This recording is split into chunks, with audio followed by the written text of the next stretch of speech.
Now starting. All attendees are in listen-only mode. Hi, everyone. My name is Chelsea Lewis, and I am Juvenile Law Center's Communications Associate. Thank you so much for joining today's webinar called Youth Voices and Recommendations for Reforming Education in the Juvenile Justice System. This webinar will be hosted by Emily Keller and Jessica Fireman of Juvenile Law Center, and our youth advocates from Juveniles for Justice will also be talking about their experiences. Youth speakers include Brendan, Bruce, Jamar, Marcus, Quadira, Sasha, and Jaleel. Real quick before I go any further, I want to run through some technical issues.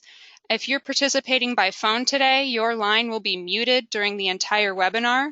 If you have any questions during the webinar, you can type those into the questions box that appears in your GoToWebinar control panel, which is that long rectangle at the side of your screen.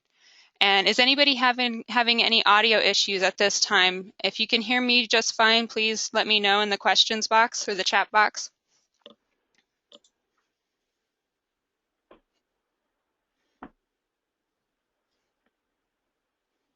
Okay, it looks like everybody can hear me all right. If you're having any issues, just go ahead and type them into the questions box, and I'll send you a message and try to troubleshoot that with you.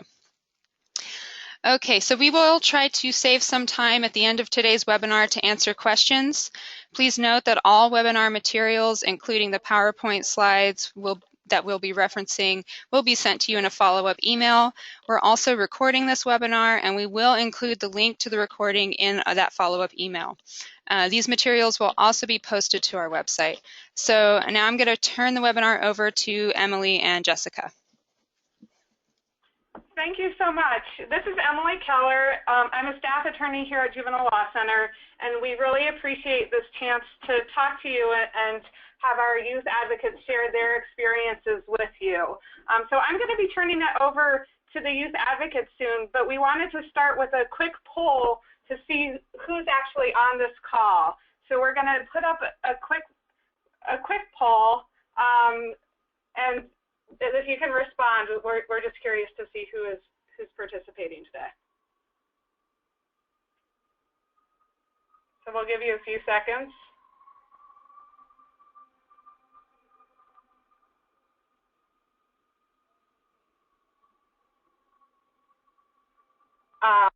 And then we can go back to our presentation once we get the results.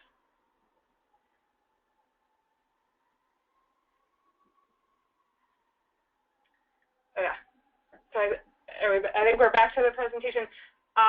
We're going to start by having one of our youth, Marcus, explain a little bit about what Juveniles for Justice is and the project. So Juveniles for Justice is one of the 2 youth engagement programs run by Juvenile Law Center.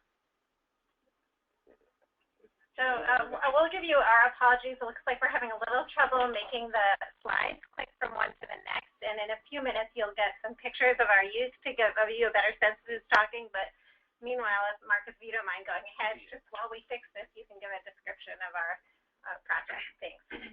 Okay, so Juveniles for Justice is one of 2 youth engagement programs run by Juvenile Law Center. And Juveniles for Justice is a program that has advocates.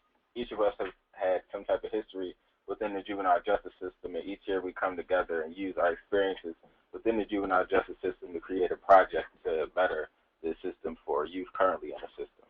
So this year we decided to work on education within the juvenile justice system, and we came up with this project from us all sharing our experiences, and we all had such different problems, but we all had big problems within our history in the juvenile justice system with our education. So we created these recommendations based on our experiences for education, to better education in the juvenile justice system.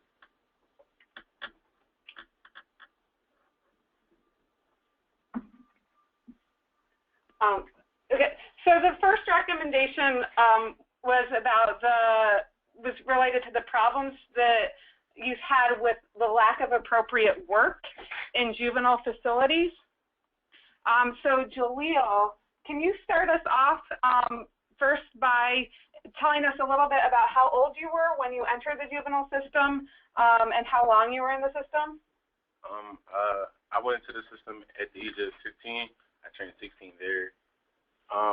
And while I was there for a total of 11 months. And during my 11 months, I felt as though I didn't get a 10th grade education because while I was in class, I noticed that the work was not the level of work that I needed.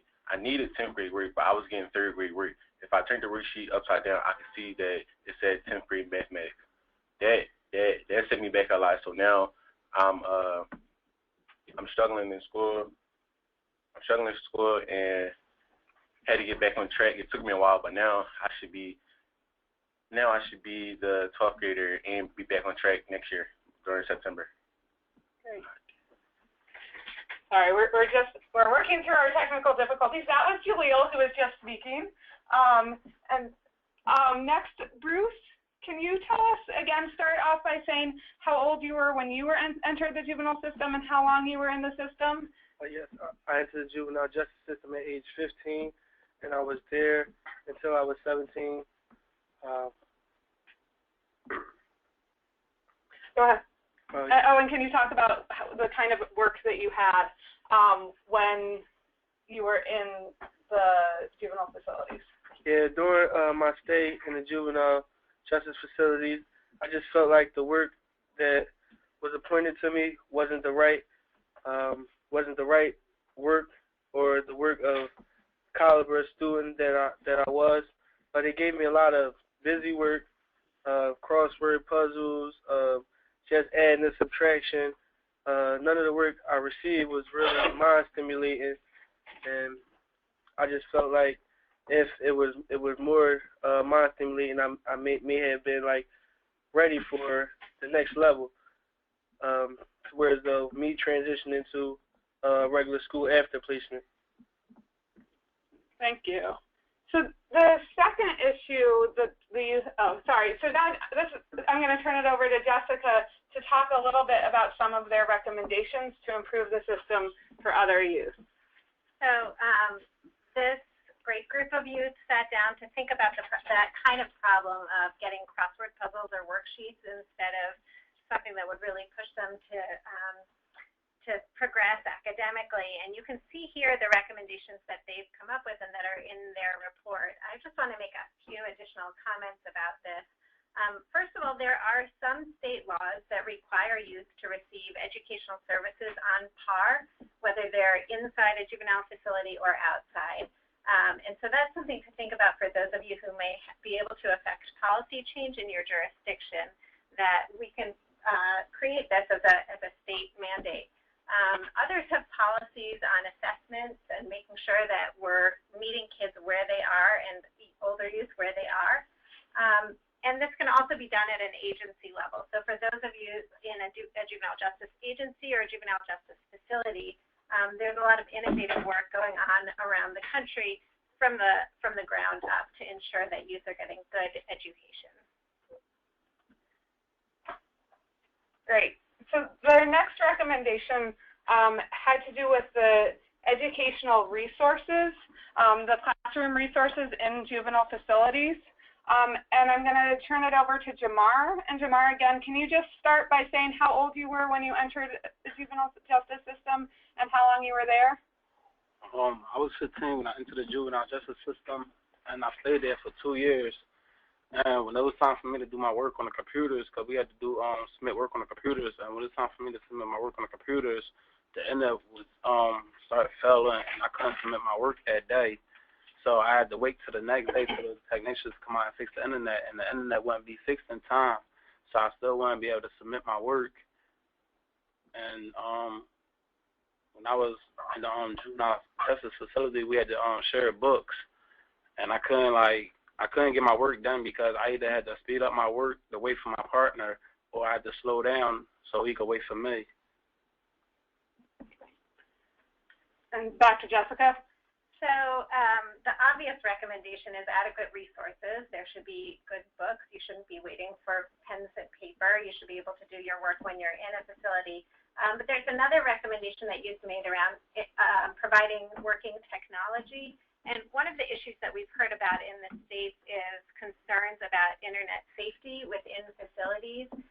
There's a great resource folks may want to look at, which is the Council of State Governments put out a Mythbuster on technology in juvenile justice facilities, and gave really good examples of how it's easy and possible and affordable to provide safe technology within juvenile justice facilities. So the next issue that the youth identified was teacher quality in juvenile facilities. So Brendan, can you start by saying how old you were when you entered the juvenile system and how long you were in the system? I was 16 when I entered the juvenile system. I was 15 when I entered the juvenile system, and I felt like the teachers at the alternative school were motivated, and all they motivated the students to do were to do up to date. They sat in the classroom and ate. So did you feel like you were getting the same kind of teaching you would have gotten if you had been in regular school? Felt like it was this basic preschool, basically. Preschool. And then Jessica's going to talk about some of your recommendations for change. So again, some smart recommendations around recruiting high-quality teachers, supporting professional development, increasing oversight to make sure that teachers in facilities are doing a good job. And I just wanted to highlight one really good resource on this is the Center for Educational Excellence in Alternative Settings, and they also have a consortium of states working to improve education generally and teacher and administration quality in facilities. So folks should go ahead and look them up if this is something you're working on. Another area that the youth identified as a problem was the type of discipline that they were receiving when they were in these classrooms, in these facilities. So Sasha, can you start by saying a little bit about how old you were when you entered the system and how long you were there, and talk about your experiences with discipline? I was 14 years old when I first went to the JJ system. And what was your experience with discipline?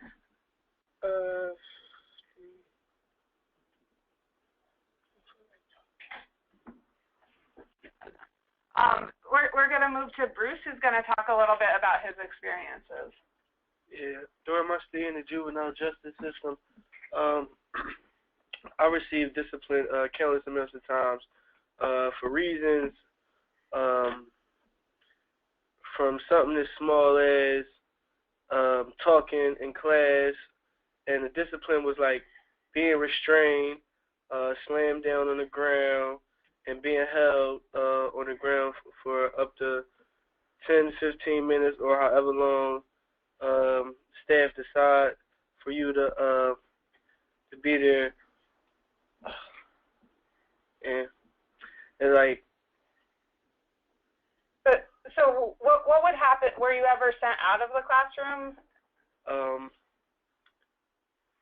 Well, being like I was sent out of the classroom.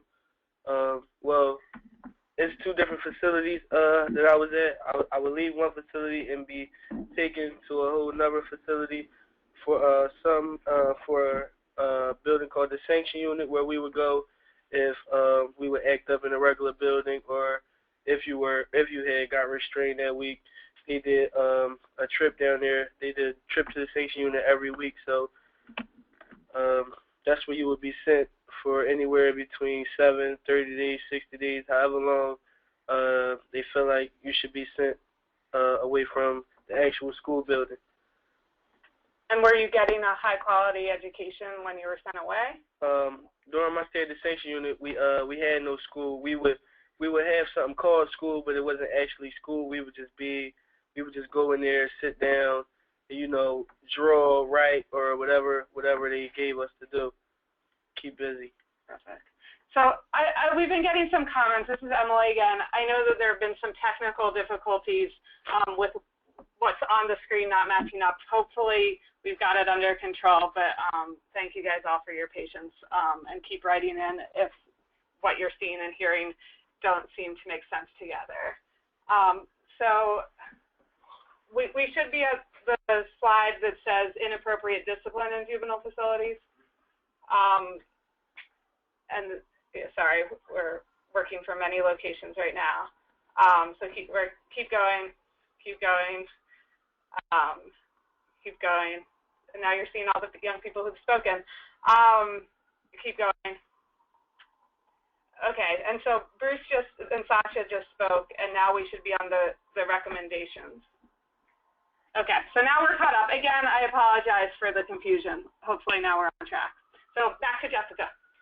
So the issues that Juveniles for Justice found in their own experiences, we've also heard reflected around the country, which is something goes wrong in school, and instead of it being dealt with as an opportunity to teach or a moment for a little bit of school discipline, young people in facilities are getting restraints, physical violence, and sent to isolation in the worst cases. There is new correctional education guidance from the Department of Education that talks about the use of positive behavior interventions and supports, restorative justice. These are things that have been looked at primarily in the school setting outside of facilities, but that will work very well also in facilities. So that guidance is worth taking a look at. It also covers a lot of the recommendations that the youth made and is a good advocacy tool for those working in your state who want to explain both what the resources are that are available and what we want from our correctional education. Great. So the next recommendation had to do with the difficulty transitioning back to their home school after youth had been in facilities. And this was the problem that almost all of our youth talked about. But we're going to hear from two of our youth specifically. So Quadira, can you start off by saying how old you were when you entered the juvenile system and how long you were there? I was 15 when I entered the system, and I was there for a year. And what was your experience when you went from the facility and tried to go back to your neighborhood school? So you left the facility and you tried to go re-enroll in your school, and what happened? Were you able to re-enroll? No, I was trying to go back to my home school, and they told me I wasn't able to come back to the school because I missed too many days. So I wound up in truancy court, and when I went to truancy court, they said I missed days and they didn't know where I was. So because they had marked you truant because you had missed time because you were in a juvenile facility. Yes.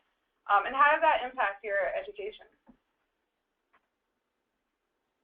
It made me feel like I couldn't get into any school. Yeah. So we should be seeing Chelsea, the slide of Quadira.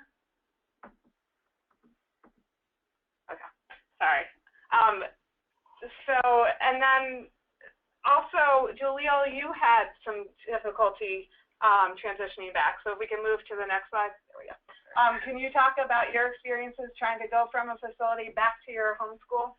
Yes, it basically was like me and my mom trying to get my my credits, my transcripts, everything from my placement, and that took a while. And my school actually started in August, but I didn't start till late September because I came home in the summertime and they didn't give me my proper transcripts or nothing. So my mom had to get my medical records. She had to get a lot of stuff for me to get back into school. And by the time I got back into school, it was like the end of September. So during September, the school, the head of teachers didn't know who I was just because I didn't have the credits. I didn't have the right credits. I wasn't supposed to be in the grade that they put me in. I was really supposed to be put in 11th, but they put me in 10th for a week because they didn't know what credits I had. So yeah, it was a lot. And so you're still trying to catch up. Where are you now? Now I'm my mom got all my credits. She got all that down, and and now I'm in 11th grade, and I just did Keystone's Day. I was running a little late. It's a little hot, so I came in a little late, and it threw me off a little bit. I'm sorry, but yeah, I'm in 11th grade, and like I'm in school now, and it's going well because I caught up everything, credit recovery, everything, so I'm back on track. Right. So the last recommendation that, and Jessica's going to talk about their recommendation. Okay, so if we can turn to the slide on recommendations. Again, the problems that we're having here are problems that we hear all around the country. And it's great that Jaleel was able to catch back up. One of the things that we find most disturbing is that we have really high rates of dropout from youth because they get pushed out of school, have trouble transferring credits upon their return. Those kind of obstacles are sometimes enough to make it just too hard to get back in school. And so the national rate is about 60% of youth who enter the juvenile justice system aren't able to finish high school. We hope to continue creating opportunities so many of them will be able to. There are some state laws that require both the juvenile justice facility and system and the education system to coordinate so that credits will transfer between facilities and home schools, and that can make a really big difference. And there's some other state policies requiring things like transition coordinators to help young people when they're returning so that they're not on their own, or if they don't happen to have a mom who's able to help them get those credits straightened out, someone's able to do that for them. So moving on to the last recommendation, their last recommendation was a little bit different, but one of the things because it didn't involve the actual schools and facilities, but one of the other things that a lot of the youth experienced was either being forced into inferior alternative schools, which led them ultimately to involvement in the justice system, or being forced into inferior alternative schools directly upon leaving a juvenile facility. So I'm going to turn it over to Marcus. And Marcus, can you start by saying kind of how old you were when you were sent to the alternative school and the situations that got you there? So I attended Central High School in Philadelphia here. This is a magnet school. So I attended for my 9th grade year. I did fine. My mom had passed away when I was closer to the end of my 9th grade year, so towards the end of the year, my grades started falling off.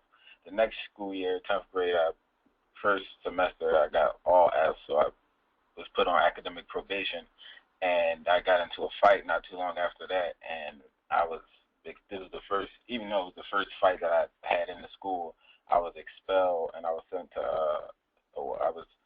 it was a EH-21 is what they called it, and it was a disciplinary transfer, saying that I would have to be transferred to a disciplinary school as opposed to a neighborhood school. So I was forced to go to the alternative school, which was CEP, and when I first went to the school, it was just kind of like a jail itself, like just visiting somebody in jail.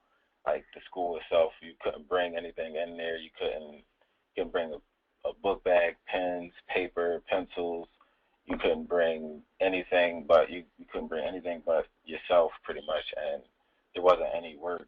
We didn't do any work in the class. We just kind of sat there, did like little 3rd grade work, and they gave out just kind of like passed the time away. And it was just like a lot of negativity in the class. It was just like nobody wanted to be there. So it was just a lot of fights and things like that. And I just felt like if I went to school, if I continued to go to that school, I would end up in jail or in some type of trouble. So I just dropped out, and I just dropped out, and I said I wouldn't go back to school. I would just get my GED as opposed to getting a diploma that wasn't really worth anything.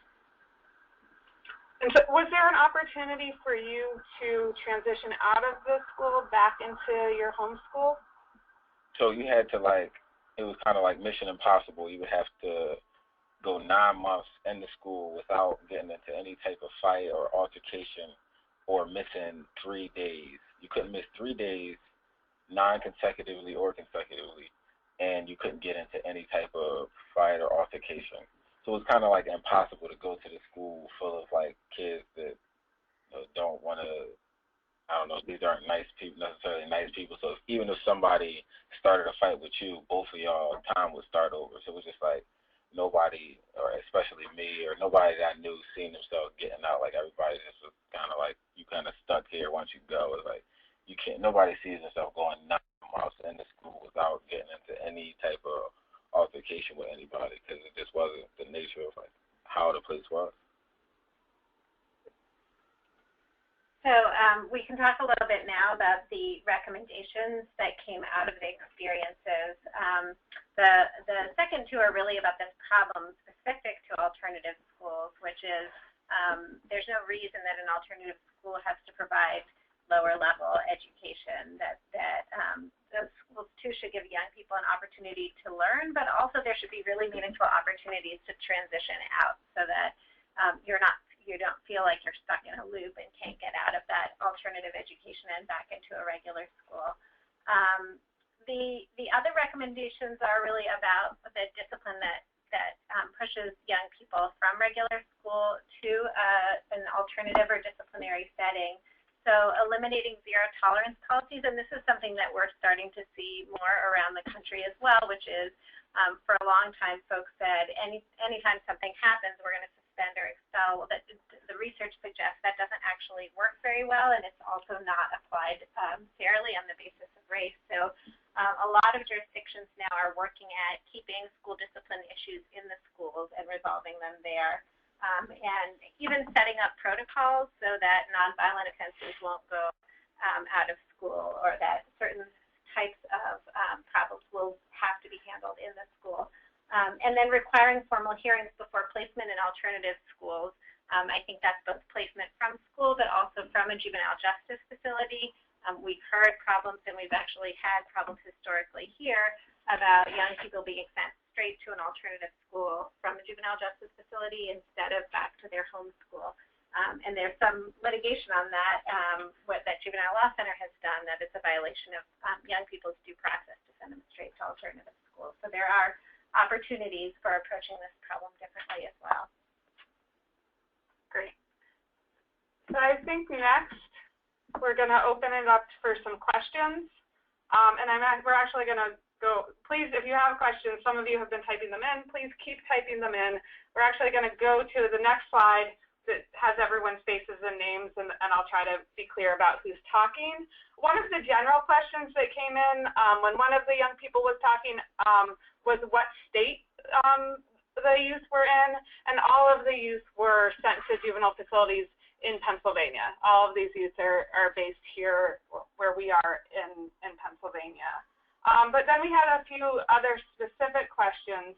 I'm going to start with one for Jaleel. Jaleel, when you talked about transitioning from the facility back to your home school, you talked about how your mom helped, and there was a question about whether or not there was anyone in the facility that helped, or if there was anyone like in probation or in the community that helped.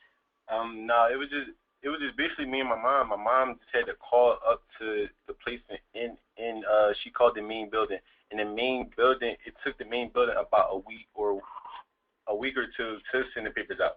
And then when we did get the papers, it was like a month later, and it sent me back. But other than that, it wasn't nobody else. My probation officer didn't help. I never had nobody that helped me. It was just me and my mom. And that raises a really good point, which is someone to help everyone is really a key piece of making it work when young people are transitioning back. Great. And this is the question, I think, a focus for you, Jessica, and it's about whether, in terms of discipline, are there different rules or expectations for behavior in classrooms and detention facilities, and are teachers trained in how to treat youth in facilities? So I think the answer is that it will vary by juvenile justice system, and it will vary by facility. And so as to what the rules are in the classroom, I don't know if folks in the room, if anyone has a sense, did you have the same rules in your classroom in a facility that you had in the classroom in your community? So I think Brendan wanted to speak, and then, oh no. Okay, so do you want to review the question? The question is, one of the questions was your education, were the rules the same in your facility school as they were in your local school? And Bruce, did you want to speak to that? And make sure you're speaking up. We've gotten some feedback that it's hard to hear some of you when you're speaking.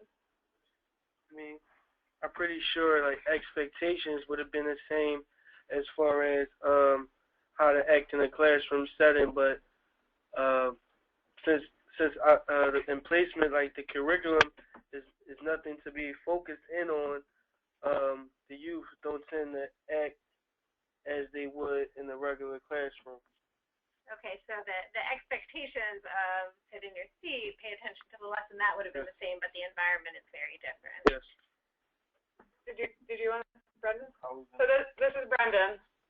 I was going to say that in the alternative school, I think it was wasn't zero tolerance. They tolerated anything because they wanted you to stay there. The more you did, the longer you stayed. And the normal grads, I think the section I'm in now, is more zero tolerance. Okay, so one issue coming up in alternative schools is that not even applying the general rules, and maybe that was leading to some of the problems that Marcus was describing earlier. And there was a second part of that question, which is, I think, are teachers trained? And the answer is there are a few places around the country where teachers in juvenile justice facilities get really good training and can focus on the unique needs of the youth in their classrooms. In most facilities, that does not yet seem to be the case. And this is a related question, and this is for Marcus. And this is a question about teacher quality in these disciplinary schools, and whether or not you thought that the teachers in the disciplinary schools were people doing their best, or were they negative and underqualified? Well, it's not even to say, like, part of me would want to say that they were negative and underqualified, but I guess it just seems like that was kind of like the status quo of it. Like, it wasn't, I don't know, when you go to school and there's a lesson plan every day, like, there wasn't necessarily a lesson plan. It just seemed like every day it was just like to get through the day without anybody getting killed in your classroom. So it was kind of like the main focus of each teacher was kind of like for the classroom to be as peaceful as possible, as opposed to like having anything to do with work or anything. So it was just like the best teachers were the ones that kind of like got people to not fight. They would just like play movies and kind of like cater to what people wanted to do at the time, so that people wouldn't be arguing and things of that nature. But it didn't. Not a single teacher. Nothing about the school was like based around education at all. Like there was nothing being done. Like this work didn't go past 8th grade work, so it was just kind of like nobody's learning anything. It's just kind of like we're all here to see. I don't know, for us to not go to jail. Everybody's on probation. Everybody's just kind of like trying to on house arrest or something. Like everybody's stipulated to be there. So it's just kind of like, y'all don't do anything wrong. Y'all don't mess up my day. I ain't gonna mess up your day. Everybody had that same attitude. And what the research on the school side shows is that schools that do use positive behavior interventions and really figure out at a school-wide level what they need to do to use discipline as a teaching moment and to support their students are able to bring disciplinary infractions down, fights down, violence down, but also academics go up, which makes sense because when people are spending less time fighting, there's more time to learn. This is a general question for any of you. Were any of you in co-ed schools, or were you all in single-gender classrooms? Were there boys and girls, or just boys, or just girls? So how many of you were in, a show of hands for me, how many of you were in co-ed classrooms? So, Brendan, do you want to talk about what it was like to be in a co-ed classroom? Was it a distraction? Was it helpful? Did it matter? The girls, they were kind of a bit wilder. I guess it actually was kind of a distraction. Yeah, it was a distraction. How about you, Marcus? Yeah, I would say it was just kind of like, it was more normal with, because in CEP they had girls in the classroom, and I think they took the girls out to, like, but then, I don't know, they changed it to where the girls were on another floor, and it was like, once they moved the girls, it was like the worst thing ever. Because it was like a normal school to a certain degree when the girls are still in the class.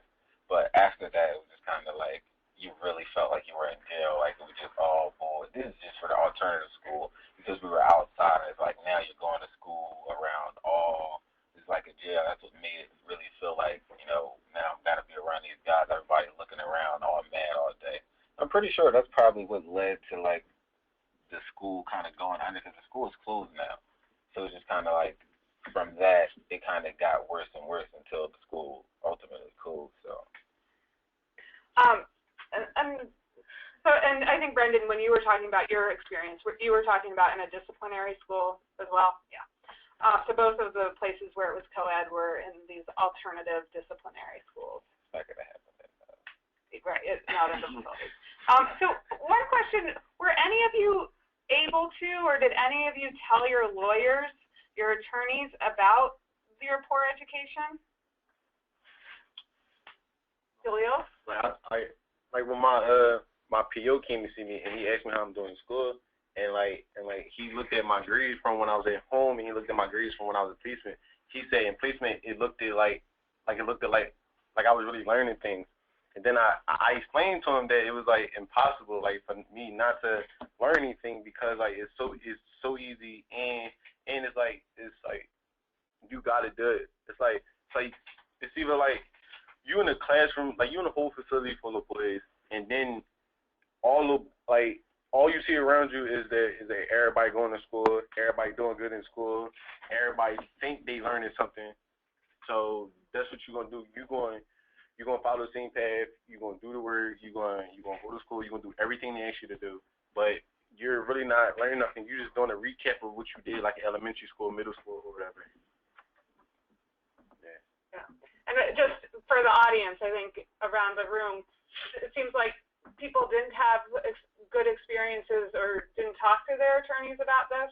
Is this, and again, for the youth, did this ever come up in anyone's court hearing? Your education? The behavior. So can you repeat that, Brendan? I said the behaviors came up in the courtroom, but not the education. Right. So people generally just weren't asking about what was happening. So here's a question for you guys to think about.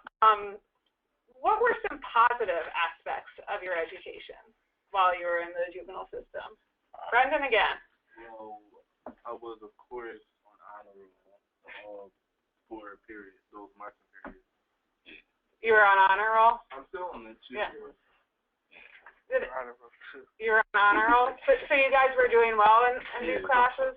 The placebo effect of having a great grades with no work, like that's what the juvenile justice system does for you. It's like you get straight A's and it looks good to everybody, your parents and your probation officers and everybody. It seems like you're doing really good, and it's like you're not doing anything at all. It's kind of ridiculous.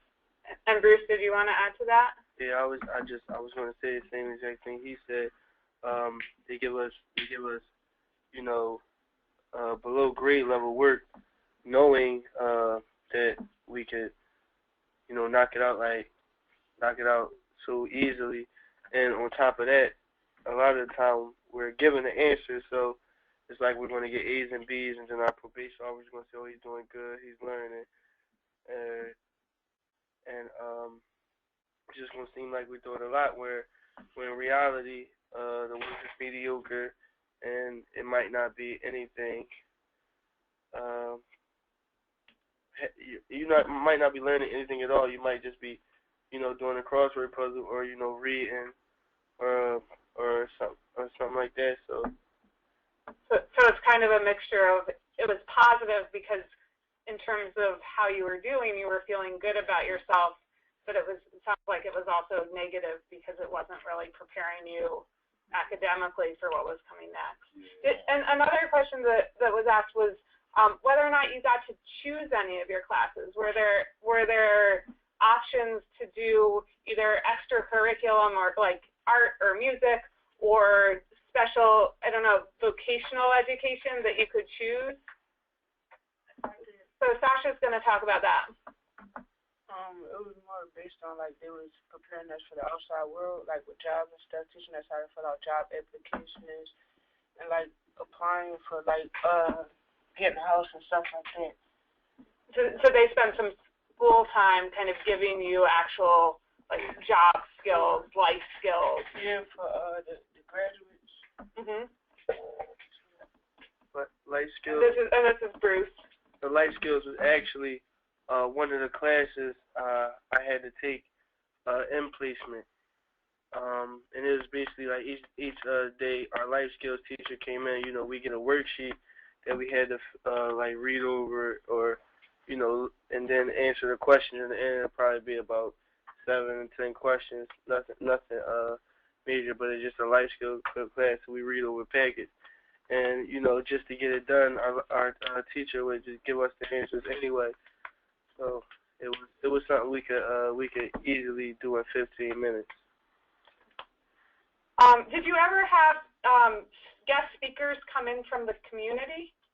No, I didn't. So Sasha, you did? And can you talk about what kind of speakers came in and whether that was helpful? It was like college people, people like trying to, what's them guest speakers that be trying to motivate us to do good and stuff like that. Was it helpful to you? No. How come? Because they was hood people. They was what? They were what? They was hood people. And they were like around our age, so I mean, I'm not going to listen to y'all. So they weren't people that you really felt like you could either relate to or kind of really hear their message in a meaningful way. And this is kind of along the same lines. You talked about how some of you were learning some life skills, some skills to help you when you went back home. Would you say that was that the focus of your education? Was it on more life skills or recovery or like anger management or actual academic work? It was Sasha again. It was basically like to earn extra credits. So those life skills were extra credits. So for most of your schooling, do you feel like it was more focused on academics or some of these other things? I think it was like This is Jaleel. I forgot what it's called. Like the art class is what they call it. Electives. Yeah, electives. Like it was like that. Like you had like your main class, and then like you had like more electives than you had main classes. It's like that. Yeah. And Bruce wants to speak to that too, I think. Yeah.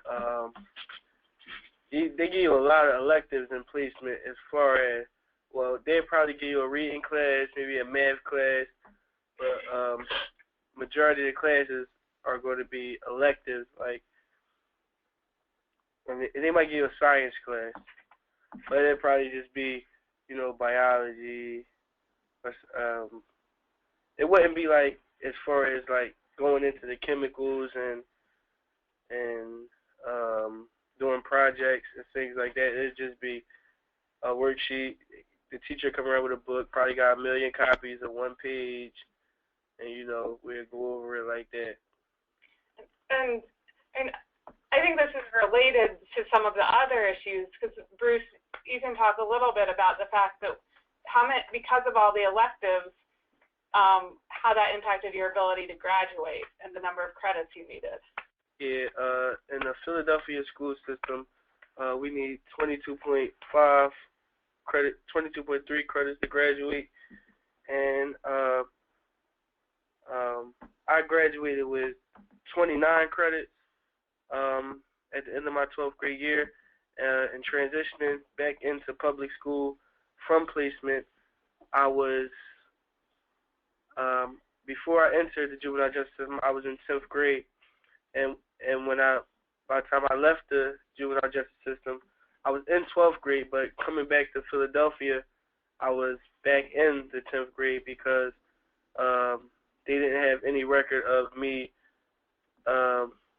being in placement and having transitioned back to public school in my neighborhood. So it was just hard for me to go back to school and be on track and be in my right grade. So I ended up dropping out for a whole year because of that. Yeah, and part of the reason you had so many credits, more than you needed towards graduation, was either because they were duplicates or they were electives that just didn't fulfill the requirements, which leads to a question for Jessica about where people could access any language where states are required to align juvenile justice education credits with school district credits? So I think what the easiest thing for us to do is when we send the email with this PowerPoint, we've done some research, and there's certainly more to be done on places with good policies. So we'll send around that link to folks so you can look up and see where there are effective policies on some of the issues that we've been talking about. We'll also send around some of the links that I mentioned in that email, so that if you didn't catch the name of some of the organizations that are working on these issues, so that folks can remain connected on these issues. So you guys talked about a little bit about extracurricular activities. What types of extracurricular activities or like career opportunities, vocational opportunities would you have wanted, and were any of those available to you? Well, I had This is Julio again. Yeah, where I was at, they had like a choice, but you had to be mature to do these classes. So it depends on your case. So if you came there for like theft or I guess something as harsh as like, I don't know, but like it depends on your case for you to get the vocational classes. Like me, I had carpentry, so it was carpentry, welding, auto mechanics, auto body. Yeah, it was more, but I just can't think of them now. But it was that we had other things, basketball, track. Yeah, it was a lot, but like you just couldn't come there and get into it. You had to it was based on your case.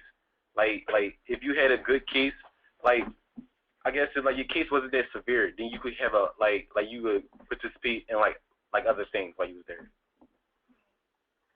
Anyone else want to speak to that? Bruce? My placement had architectural drafting, carpentry, and automotive, but it wasn't like a class.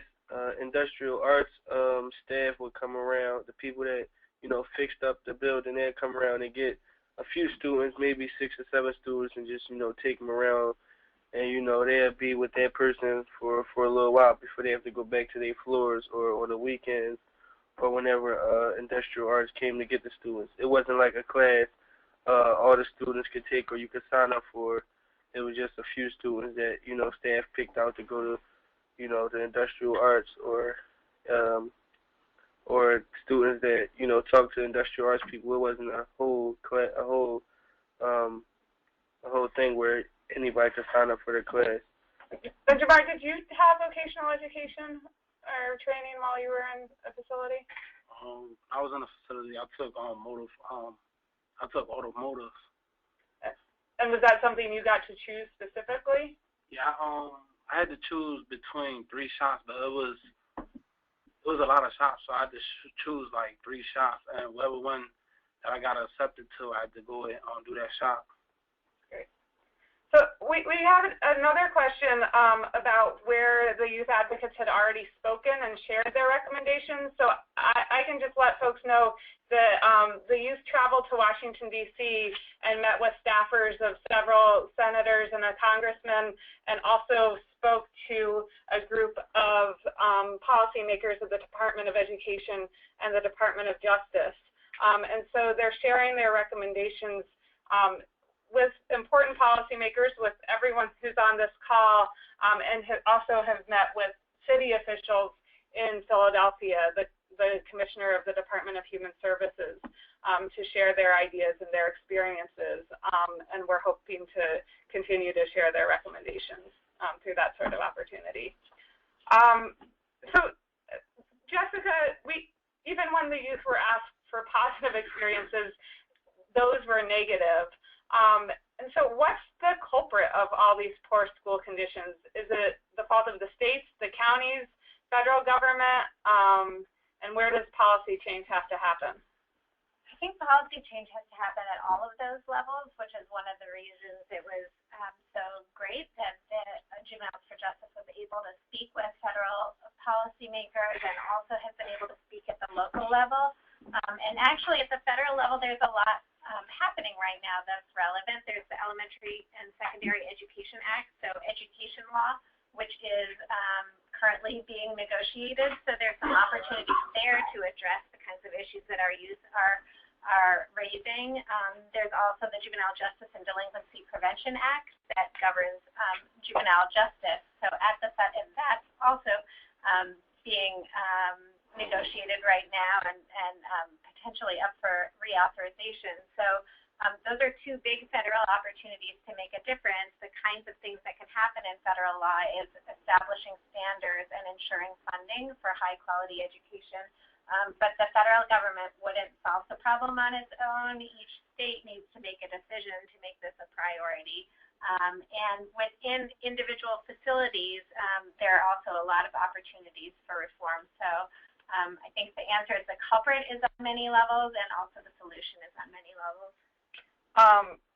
And do you think it would benefit if the public school system ran these schools? That's a really tough question, and I don't know if I can answer it exactly. I mean, what's happening now is that in some states, the public school system runs juvenile justice facilities, and in some states it doesn't. And there is a real advantage when the public school system runs them, which is that any mechanism that's designed to ensure quality and accountability then applies to juvenile justice facilities. But I think there are probably more questions and more research to do about how it's playing out around the states before answering the question globally. And we're coming to the end, but I don't know if we can try to wrap up on a more positive note before we talk about how we share this information. But can any of you talk about the most helpful experience you had in placement and how it helped you? Whether there were people or activities. Sasha, you want to start us off? I would say that I had it was a specific staff that I was cool with. Mm-hmm. It was she was more like say it again? Mentor. Yeah, mentor, one-on-one type thing. Cause yeah. If it's more than one people, telling me to do something or, try to change my behavior, I'm not going to listen to it. Yeah. So having a person that you could trust, a person that you feel like really heard you, and did that help you just kind of survive your time there, or do you think it's helped you, continues to help you even now that you're not in a facility anymore? It helped me in there because it was if I was in trouble with something, she was an on-call person I could depend on. So while you were there, she was the only person you could depend on? Mm-hmm. Anyone else, when you look back at your time in a facility or in an alternative school, were there positive things? Brendan, you want to share something? The counselor? Before I started 10th grade, she was a really good support for me. Anyone else? I just feel like sports was a big thing for me in placement. I played, I went out baseball, football, basketball, won a championship in basketball and volleyball. It just was a big thing, on campus. So it just, that was a big thing for me, and I got, certificates for it, and that's just big support for me. It's some of the electives, I had fun doing some of the electives. We did public speaking electives. So it was small things that to me it counted as being positive. Great. Anyone else have anything? Sasha again, go for it. Crocheting. Crocheting. I had my own little business in there, so it kept me in my room busy with my hands. So crocheting was kind of something that occupied your time, and did it kind of allow you to forget that you were there, or just gave you a break from being there? I didn't forget I was there, but it made me isolate myself. Anyone else a positive part of their placement? Yeah. Khalil? Where I was at, it was my vocational class and track that kept me out of a lot of trouble, and my college worker, because he like when I first came there, he was like a little mean to me because he didn't know like what type of person I was. So he tested me to see if I was like just like go off the walls, and I didn't. So and then after that, he just started getting like a little like he opened up, and that's when like I opened up, and like so we just it was like it was fun.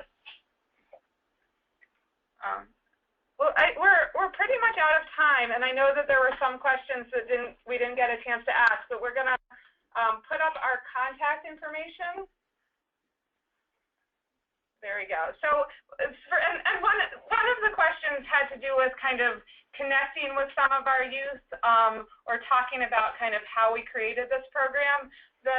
Please feel free to email the j4j@jlc.org, and for any of the questions that didn't get answered that you'd like to know more about, we're really happy to follow up. We will be posting and sharing the recorded webinar. Someone had asked about a transcript.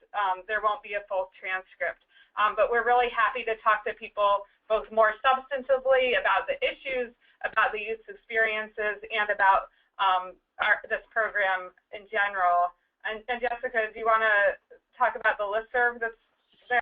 Sure. We also invite you to join our national listserv on education for justice-involved youth, and the link is here on your screen. This is a group of multiple kinds of stakeholders, agency folks, advocates, youth, families. Everyone is welcome, and it will not send you millions of emails per week, but it will be an opportunity to continue the conversation, so we do invite you to join. I think we just want to close by thanking you all for spending this time with us, bearing with some of our technical difficulties, and really taking an interest in our youth experiences and engaging on this really important issue. So thank you all.